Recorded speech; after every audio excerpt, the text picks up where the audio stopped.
Welcome to Mystic Recaps. Today we'll be taking you on a journey through the exciting world of the 2022 film Gold.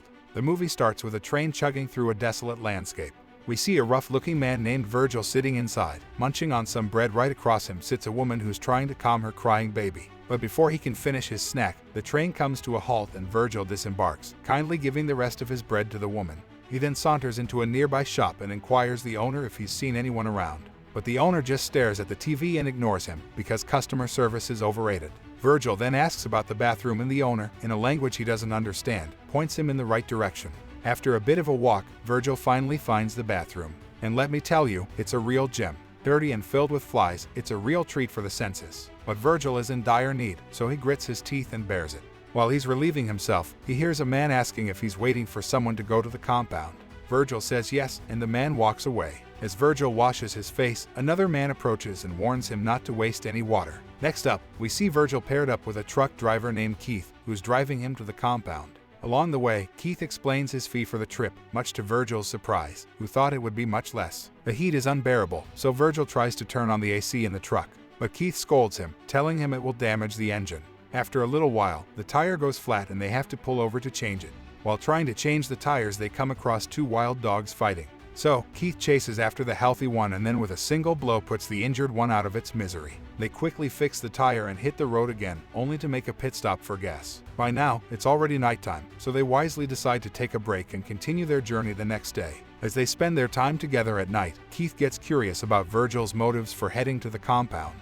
But when Virgil mentions that he's searching for a lifetime opportunity, Keith can't help but let out a sarcastic laugh. "Hi, opportunities at the compound. The only thing you'll find there is hard labor, my friend," warns Keith. But Virgil isn't afraid of a little elbow grease. He seems determined to find what he's looking for. The next morning, Virgil is behind the wheel and Keith is taking a nap in the passenger seat. But it's not long before Virgil starts feeling the heat from the scorching sun and decides to turn the AC on full blast.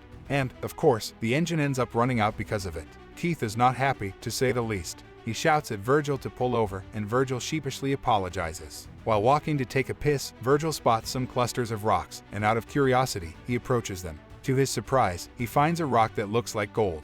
He calls out to Keith, who quickly comes over and uses his lighter to test if it's the real deal. "If it burns and turns black, it ain't gold," says Keith, but when he ignites the stone, it remains unchanged, confirming it to be real gold. In the next scene, Keith and Virgil can be seen attempting to dig out some gold using shovels. Let's just say their shovels are no match for this massive rock. Despite their best efforts, it doesn't budge an inch. Well, that plan was a bust. So, they decide to try and pull the gold out with a rope attached to their trusty truck.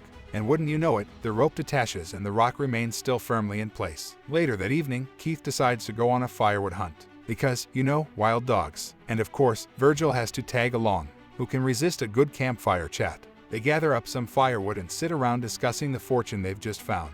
Keith can't contain his excitement and starts jumping around, imagining all the ways their lives will change soon. Realizing they can't move the gold on their own, Keith suggests one of them has to go to town to get an excavator, mentioning he has some contacts who can lend them one. He wants Virgil to go since he's unfamiliar with the deserted environment and wouldn't survive the harsh environment on his own. But Virgil, being the tough guy he is, thinks otherwise. He suggests Keith go to town and get the excavator while he stays behind to protect the gold, claiming he can handle it. When Keith asks Virgil one final time if that's his final decision, Virgil, with a smirk on his face, replies, yes. In the next scene, Keith is leaving but not before dropping off some canned food, water, and a tiny little tent cloth, as well as a satellite phone and pocket knife, which Virgil can use to protect himself from wild dogs and angry scorpions. Here Keith mentions he'll be back in about 5 days with an excavator and departs. Meanwhile, Virgil sets up camp and then goes on a wood scavenging mission, only to be greeted by a scorpion when he gets back. But our boy Virgil is no pushover. He uses a piece of wood to chase the little guy away. As the night falls, Virgil sits by the fire, eating his canned food, and listening to the sounds of wild dogs quarreling in the distance. He clutches his trusty pocket knife, ready for whatever the wilderness has in store for him.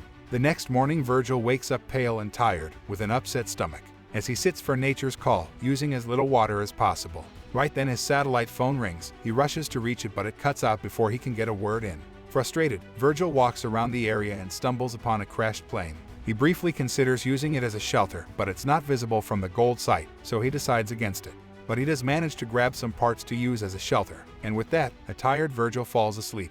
When he wakes up, he finds that a portion of his face has been burned by the harsh sunlight. He sits beside the gold vein and begins talking to himself, which leads him to a brilliant idea. Why not try to break off a piece of gold with a rock? After striking the gold repeatedly, he finally succeeds and breaks off a small but heavy chunk. Just as he's admiring his handiwork, Keith calls him on the satellite phone. Virgil answers and Keith informs him that it's going to take longer than expected to reach him because of engine problems with his truck. Fantastic, Virgil thinks to himself. Just what I needed, more time stuck out here in the middle of nowhere. He informs Keith about the chunk of gold he's managed to break off, but Keith suggests that Virgil sit tight and wait for him to arrive. At night, Virgil sits, surrounded by the wilderness, trying to fend off wild dogs with a makeshift fire. The next morning, Virgil tries to take a drink of water, only to spill most of it because a sneaky snake was lurking nearby. Perfect, Virgil thinks. Just what I needed, to waste what little water I have left. Later that day, he returns to the crash site in search of more materials for his shelter and notices someone approaching. In a panic, he hides inside the wreckage. After a few tense moments, a woman arrives and calls for him to come out of hiding. She offers him food and water, but Virgil refuses. She also inquires about his motives for being in the desert, but Virgil is too busy counting the minutes until Keith arrives to give her a proper answer. Our protagonist finds himself in a tough spot with a curious woman asking him questions. Despite her inquiries, Virgil stays tight-lipped but still offers her shelter in his plane before attempting to leave. But this woman just won't take a hint and keeps following Virgil, asking more questions. Frustrated with the unwanted attention, Virgil snaps and warns her to stay out of his business. As the woman investigates Virgil's shelter, he prepares for a confrontation. In a fit of anger, Virgil bludgeons her with a shovel. He then proceeds to strip the poor woman of all her valuable items and buries her near his shelter. But soon wild dogs dig up the body and start dragging it around.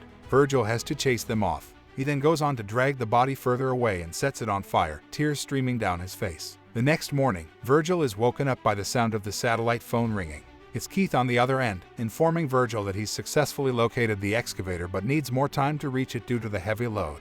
As he hangs up, Keith gives Virgil some encouraging words to stay strong. Later that day, Virgil sees a truck passing by, but Virgil's thirst for gold is stronger than his will to escape, so he ignores it. As he goes out to gather firewood for the night, a sandstorm approaches and quickly tears apart parts of his shelter. In a frantic rush, Virgil runs for his life as the storm rages on. Looks like it was not a good idea to kill a helping woman in the desert.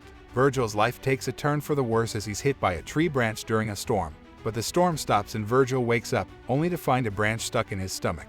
Instead of removing it, he rushes to the gold site, only to faint upon reaching the big rock of gold. Virgil's priorities are quite clear. The branch in his stomach can wait, but the gold can't. In the next scene, Virgil tries to pull out the branch from his stomach and bleeds profusely. He then heats an empty can to disinfect the wound. The pain caused him to pass out again. When he wakes up, he sees a woman pointing a crossbow at him. Virgil starts to hallucinate about previous women he's eliminated.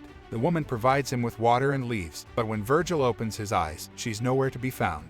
Meanwhile, the satellite phone rings, and Virgil talks to Keith about the woman. Keith suggests getting rid of her, but she reappears and offers help.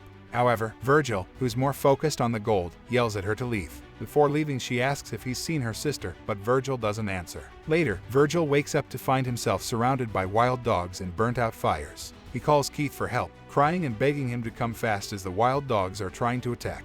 Here it is revealed that Keith has been keeping tabs on Virgil from a distance with the help of binoculars. He just sits back and watches as the dogs attack and drags Virgil away. Poor Virgil, he's consumed by the dogs while he's still gazing at the gold. What a way to go. Once Virgil is out of the way, Keith finally shows up with his trusty truck and excavator. He takes one look at Virgil's body and goes back to his truck to grab something. Little does he know, he's about to meet his maker. As he turns around, boom, he's shot in the chest by an arrow. The movie ends with Keith falling, trying to figure out who shot him, but surprise, he finds no one. Well, that was quite the show, wasn't it? I hope you enjoyed this video. If you liked it, give us a thumbs up and hit that subscribe button for more content like this. And if you're feeling generous, leave a comment and let us know what your favorite movie is so we can give it the old college try. Until next time, take care and stay safe from arrows.